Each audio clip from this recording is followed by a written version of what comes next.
decided to safely come to Venice, and we're here in Piazza San Marco. You can see it's just empty. It's just incredible. There's just absolutely nobody.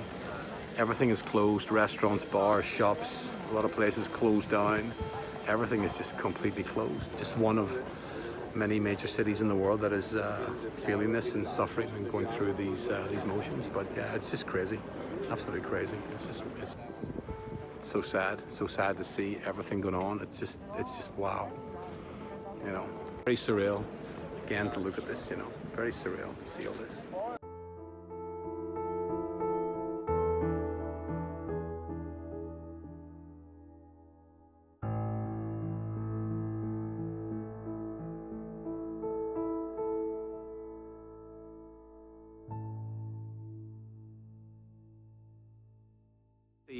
Behind, that's Rialto, and it's completely empty.